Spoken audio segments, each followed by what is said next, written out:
What's a word you pronounced incorrectly one time and it still haunts you to this? So the word was hyperbole. Hyperbole. I'll see if I can add the text with the word above my head. Essentially, I wanted so desperately in high school to be part of the announcers club at school. And I'm not going to call the lady who was in charge of the club a racist, but let's just say she had a preference for the people who would read the announcements. And I remember people always just tell me I had a radio voice, I had an announcer voice.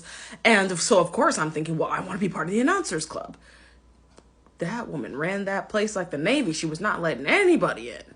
Finally, in the 12th grade, she decided that I was worth joining the announcer club for my final year of high school.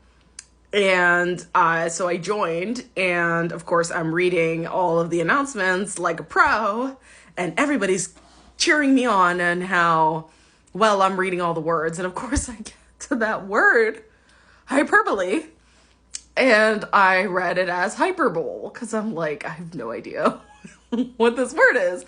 And I quickly had her come up to my ear, it's hyperbole. And so I had to correct myself, hyperbole.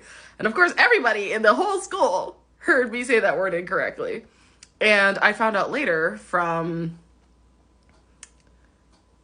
let's just say, some connections I had at the school, I found out that even some of the teachers were making it a big joke that I could not pronounce the word hyperbole, which was funny because one of the teachers who was laughing at me was my grade 12 English teacher, who should have been the one who taught me that word.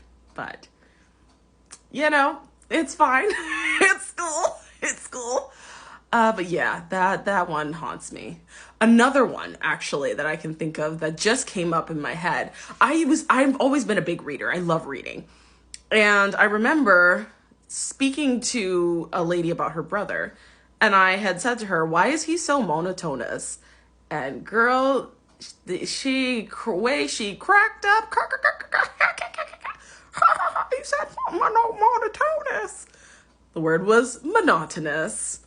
So these days I try to listen to audiobooks and YouTube videos more and podcasts as well as reading, because it's all nice having a great vocabulary, but it's not great when you only read a word and you don't know how to say it. So yeah, fun times.